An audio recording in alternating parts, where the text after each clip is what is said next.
into the night. Thanks for joining us tonight at 10. I'm Dan Spieler. And I'm Gabby Gonzalez in for Fangen Singer. Some of those storms could be strong moving into our area, so your weather authority Brian Wilkes is tracking them, and dangerous heat and humidity in our area. Yeah, steamy and stormy, Gabby and Dan. We're talking about temperatures that will once again reach triple-digit heat indices. They did that for 4 straight hours in Bloomington, over 100 degrees.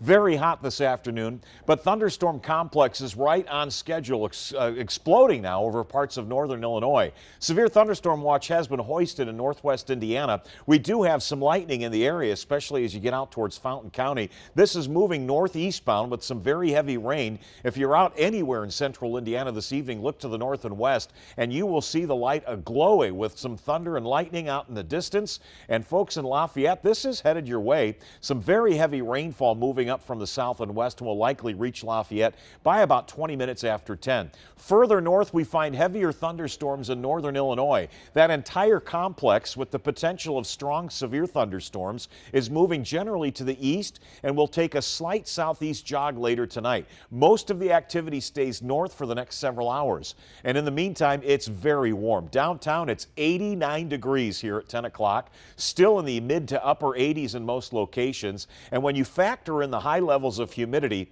we still have a heat index making it feel like it's 91 in Bloomington, 94 in Terre Haute, 88 in Indianapolis. Severe thunderstorm watch to the north. These heat advisories are still in effect through Saturday night. We'll talk about when we will get a break from the storms, the high humidity, the intense heat. And a big break is in the forecast. The timing on that coming up in just a few minutes. All right, we'll see you soon, Brian. Thank you. Now to the latest on a triple shooting that interrupted a funeral procession yesterday. The search continues tonight for whoever fired those shots. 2 women and this man here, alleged Indy gang leader Richard Grundy III, were shot during the funeral for Grundy's cousin, 28-year-old Jasmine Moore. Moore was killed earlier this month outside Long's Bakery on the city's west side. Police tell us Grundy was the intended target of both shootings. Sources say a $50,000 bounty was placed on Grundy's head. He's accused of running a multi-state drug ring. We know he and 2 women were taken to the hospital. We are working to find out their conditions tonight.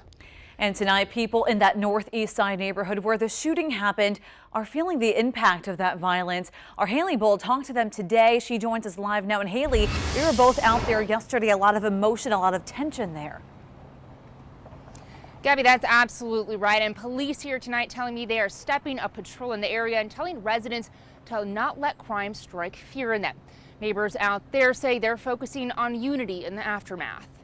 It's safe to say this bullet hole. By the grace of God, here I am. A close call for this woman who didn't want to be identified. I was working with my computer, and all of a sudden I heard this glass right 2 inches away from me. She says she heard the gunfire erupt and laid down in her bedroom until it ended. Her home, one of several in the 4,000 block of Millersville Road, hit Thursday when police say someone opened fire on the funeral procession for Jasmine Moore. 3 people were shot, including her cousin, alleged gang leader Richard Grundy III. We are continually investigating each case. The detectives are doing their investigations to make sure that there's no further violence. Police say they are stepping up patrols in the area. Welcome news for a community some neighbors say already has a good relationship with officers. People are just really concerned that the viciousness of it, Mark Webster Sr. has worked in the area for nearly 2 decades. He says while this community is sad about the crime, we continue to do what we've been doing, promoting peace in our streets. A focus on peace during concern for further violence. And the message that we would like to send out is just to pause and think about the families that you're affecting, not only the families of your intended target, but your family as well. Families here relying on prayer at the scene. Prayer that the neighborhood would come together and love each other. And prayers as they move forward. It just makes you sad because there's so much violence in the world, period. And some community leaders tell us they're not just calling for unity in certain neighborhoods, but citywide. Police here asking if you have any information about the crimes to give them a call. Live downtown, Haley Bull, Fox 59 News. Haley, thanks so much. And this story, of course, continues to develop. We'll post updates to fox59.com. And if you download our news app, you'll get breaking details sent right to your phone. An Indianapolis mother remains on the run, and tonight we know she's facing charges for trying to kill her youngest son. Michael Pullins prompted an Amber Alert this week after police say she abducted her 3 children. Well, tonight she's charged with attempted murder. Court documents show 9 months ago, Pullins sent videos and pictures to the child's father showing her choking their youngest son when he was a year old. She also emailed the boy's father threatening to kill the child. Thankfully, her children are safe tonight, but police are still looking for Pullins. A man is recovering after being shot by deputies during a car chase in Shelby County. Deputies trying to pull over Jordan Smith, who they say was driving a stolen car. He led them on a chase for about 10 minutes. At one point, Smith drove toward the officers there. That's when they opened fire, hitting him in the stomach. A 34-year-old woman in the car with Smith claims he raped her before the chase. We dug into Smith's background and found he has a criminal history. He has an active warrant for auto theft in Marion County. Smith was also involved in another high-speed chase in 2014. Police say it happened after he tried to set his girlfriend's car on fire. He was arrested for that incident. Indiana State Police are investigating today's shooting. A Shelby County prosecutor will decide if charges will be filed. Well, shot after shot after shot, dozens of bullets hit a preacher's home in Kokomo. Wow, tonight he wants to know who pulled the trigger, putting his family, including 2 young kids, in danger. Fox 59's Lindsay Eaton is in Kokomo tonight to show us this very close call. Lindsay? This is the view the Glens have from their front window, and this is just a piece of the damage. Tap, tap, tap, tap, tap. Tap, tap, tap, tap, tap. That sound is what woke up the Glenn family. I haven't been a preacher all my life. I haven't been in church all my life. I haven't been a Christian all my life.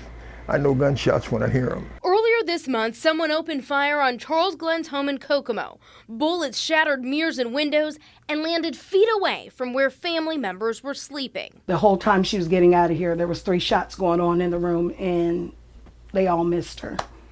So we're grateful that she's still here with us. Alicia Glenn shielded her 3-year-old and 5-year-old grandchildren until the shots stopped. I'm sorry for you, for whatever condition you were in. I hate that you did this to my family. Kokomo police tell us around 25 shots were fired at this home around 4 in the morning. They aren't sure if it was one gunman or more. Was I afraid? No. Angry? Yes. And it's not good for a preacher to get angry. I'm supposed to be angry at the devil. I'm not supposed to get angry at people. One bullet even hit right above the bishop's license plate.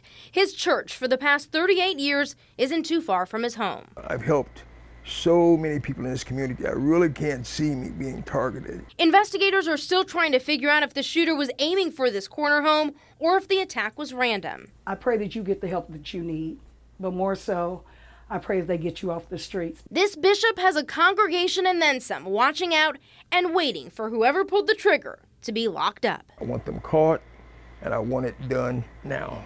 KPD tells us they're following up on leads and that this is an active investigation. In Kokomo, Lindsay Eaton, Fox 59 News. Lindsay, thank you. Developing tonight, at least 1 person is dead after a crash on I-70 in Clay County. 6 vehicles involved here, 3 cars and 3 semis. This happened around 5:30 this afternoon near Brazil. Right now, I-70 West still closed in that area. One of the semi-truck drivers was killed. Tips from the public lead Columbus police to some alleged drug dealers. Parker Brody, Darion Phillips, Terrell Davis, and a 17-year-old are all facing drug charges tonight. Police say the 4 sold candy laced with Xanax from a home on McClure Road. If you owe money to Indianapolis Public Schools, you can expect a letter this September. The district is down $500,000 due to unpaid textbook fees. Officials are having trouble collecting money from about 3,000 families. Now we know the district will work with the statewide credit association to try to get that money back. This process will run from September to October. If money is still unpaid, IPS will consider further action.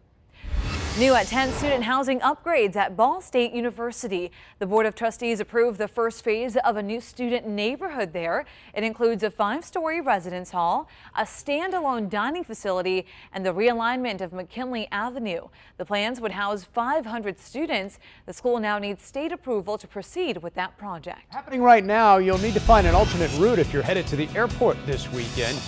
The Colonel Weir Cook Memorial Drive ramp at the airport is closed for bridge maintenance and preservation. The closure lasts through 6 a.m. on Monday. Well, imagine this, a $10,000 towing bill for a crash that you didn't cause. Yeah, that's what one man is facing after an accident in Carmel. Next at 10, his frustration with the towing company and the changes Carmel's considering to make sure this doesn't happen to you. Plus, baby Beckham back on Hoosier soil after being held hostage at a Cancun hospital. His road to recovery coming up next. Summer storms in central Indiana. We're tracking one being scanned by radar to 50,000 feet. And what a beautiful lightning show as we look to the west. That's a live view from our studio here at Fox 59.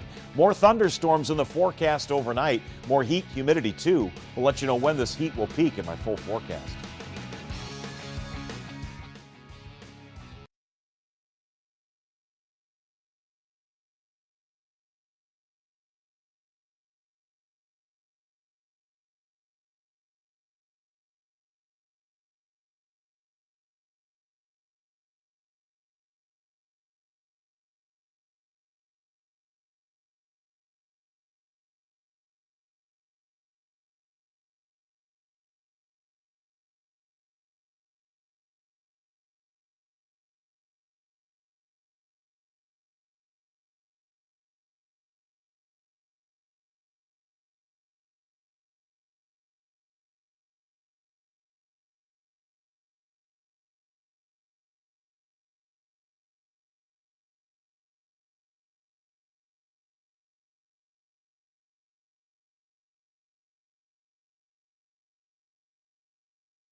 New at 10, a man involved in this fatal crash in Carmel is slammed with a large bill from the tow company called to clean up the scene. The man was not at fault for the accident. His experience is now prompting possible changes in Carmel to limit how much these companies can charge. The flashing lights and crash scene are still vivid in the mind of Human Rahimi, a wrong-way driver striking Human's pickup truck last month. And I see headlights coming towards me. I was stuck. The two colliding and that wrong-way driver died in the crash. The emotions that come with witnessing someone's death are still fresh for him. He says the stress that came next was from the towing company called in to clear the scene. Had I known what they were going to charge me, I would have not allowed that to happen. He says he got this invoice from Paddock's Wrecker and Towing Company, charging thousands of dollars for taking his truck and trailer just a few miles away. Are you kidding? Like, is this real? Then he says the story changed. And then finally they came back and said, well, your portion is only $2,500. We're going to reduce it. And it was a mistake earlier. An amount he says he felt compelled to pay to get back his trailer because his beloved race car was inside. The police department didn't think it should cost that much. They're allowed to do whatever they want and charge as much as they want. The owner of the towing company sent me a statement saying in part, Paddock has standard operating procedures that apply to every accident or impound that we come in contact with. Mr. Rahimi's loss in this unfortunate chain of events is completely reimbursable. Hooman, though, says there are limits to the insurance claims. He's taking his grievances to the city of Carmel, a move that made the city look into tow companies' practices when it comes to crash cleanup. I can only imagine how many other people they've taken advantage of. And we got this statement from the city of Carmel. Carmel is looking into the possibility of creating an ordinance that would regulate the rate allowed for towing for companies that work with Carmel Police Department when they request a tow. Neighboring cities like Indianapolis already have such ordinances in place. And by the way, the owner of that tow company telling me tonight they did nothing wrong whatsoever, Dan. All right, Gabby, thank you so much. New at 10, fun for racing fans downtown tonight. They had the chance to meet Roush Fenway racing drivers and legends at the Brickyard Block Party downtown. Fans checked out show car displays, tested their own driving skills, and watched the number 16 Ryan Reed pit crew in action. U.S. Diabetes for Lilly is the sponsor for tonight's event and at the race tomorrow. Good music, good fans. The drivers are here signing autographs, so it's a good place for the community. Yeah, we do a lot to educate people around diabetes, but also Lilly is a part of the community, so we feel it's right to sponsor this race. Of course, the qualifying tomorrow, 250. Party, of course, happening here ahead of this weekend's Brickyard 400 Sunday at the Indianapolis Motor Speedway. Thousands will be at the Brickyard this weekend. The race just happens to fall, though, on the hottest weekend of the summer so far. There's lots of cooling stations. You don't have to be a brave soldier. I mean, you can get in shade. IMS added more cooling buses and misting stations at the track. Infield Care Center expects to see many heat-related cases, so be careful out there this weekend. Drink a lot of water like these little guys here. Be sure to stay hydrated. He's doing a good job of it right there. You can see a full list of all the Brickyard-related events at our website at fox59.com. And if you're looking for a place to beat the heat this weekend, we've got you covered. You could try the water park in Carmel, Freedom Springs Aquatics Park over in Greenwood, the Children's Museum on Indy's near North Side, and even the Indianapolis Zoo has several air-conditioned areas. So you guys, I think I'm going to be seeing indoors as much as possible. I think that this is weekend. a good way to play it.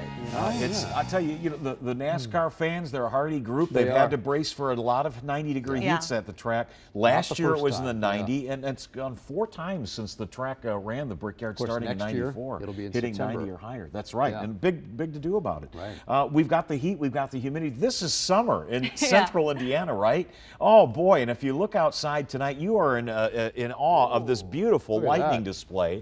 That's a 50,000-foot thunderstorm. Imagine that. That's 11 miles high, and that's why you see this out in the distance, that lightning that's so brilliant right now. The air is loaded with so much humidity. This is going to be a torrential downpour that's heading right into southwestern Tippecanoe County, just north of the Crawfordsville area. That's the live view from the city's northwest side, looking off to the north and west, so literally just kind of going right up out to our west, looking towards Linden.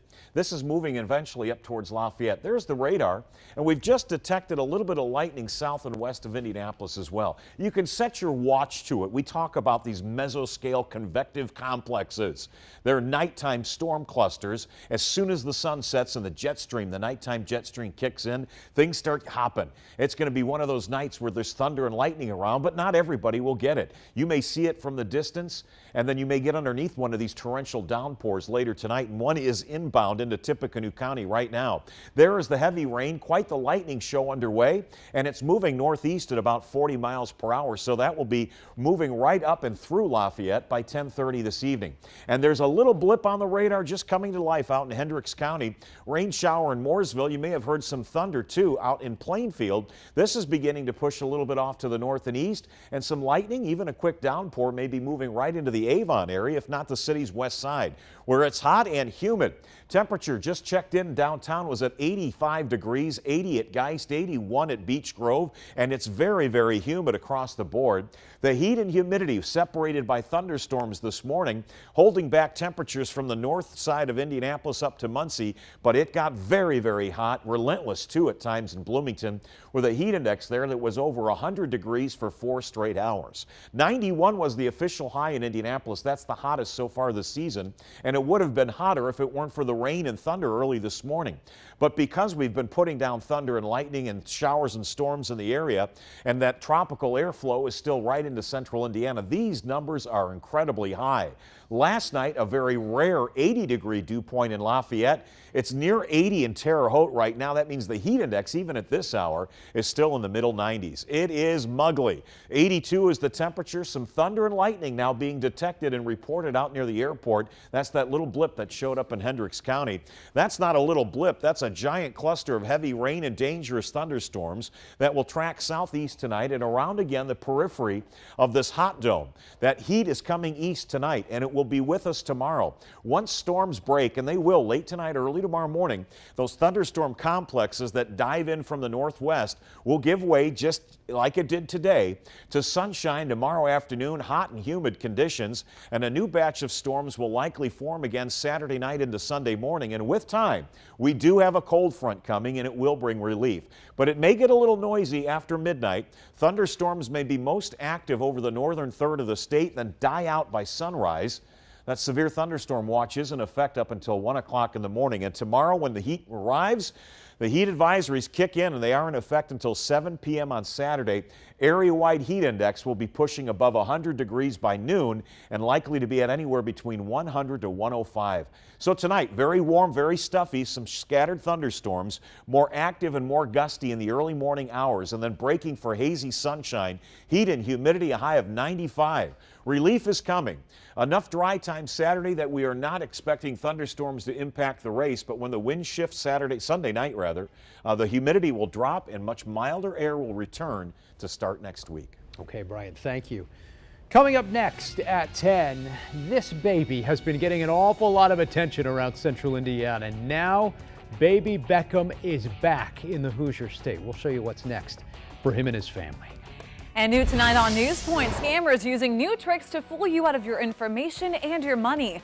Now a simple text could put you in jeopardy for fraud. We'll show you what this new scam is all about. And cows could serve a bigger purpose than just producing milk. Why doctors say they could hold the answer to curing HIV. That's all new tonight on NewsPoint.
We want to do anything that we can to help find the person that done this. Tomorrow, people in Flora will push for a break in a fatal fire case. These 4 young sisters died in a house fire back in November. Police say it was set on purpose, but no one has been arrested. Tomorrow, there will be activities for the whole family from 10 to 2 at Flora Community Park. The money raised will go toward a reward in this case. We'll, of course, have much more on this coming up tomorrow on our newscast. And happening right now, a concert to benefit the 2 girls killed in Delphi in February. Musicians are performing tonight in their honor, both tonight and tomorrow. The proceeds will go toward a sports and performing arts complex being planned as a tribute to Abby Williams and Libby German. That benefit is being held at the Delphi Opera House. You can go to fox59.com for more information. Tonight we're asking, what is next for baby Beckham? He's a premature baby whose family says was held hostage at the Cancun hospital where he was born. Yeah, he's just a few days old now, and he's at Riley Hospital for Children. You've seen these pictures of him with his mom, Michaela, and dad, Larry, first on Fox tonight. Well, health experts say it could be months before he can finally come home to his family. Yeah, top concerns for premature babies are lung development or risk of infection. Babies born at 28 weeks, like Beckham, aren't able to eat. They rely on feeding tubes and IVs for nutrients. Doctors are also watching his breathing and heart rate. It's a very stressful road. It's a long road and it can get frustrating for families. Tonight, Beckham's parents tell us, quote, "We want to thank everyone for the continued love and support that has been and is continuing to be shown to this precious little fighter. We wish Beckham and his family so well, and so many of our viewers, I'm sure, are glad to see this conclusion to the story." A lot of people have been reaching out. They're so glad to see he is back here in the United States. Wishing him all the best tonight. All right, storms keep popping up tonight on Live Guardian radar. It's going to be a wet weekend and an incredibly warm weekend. Chief Meteorologist Brian Wilkes is back with a final look at your forecast after this.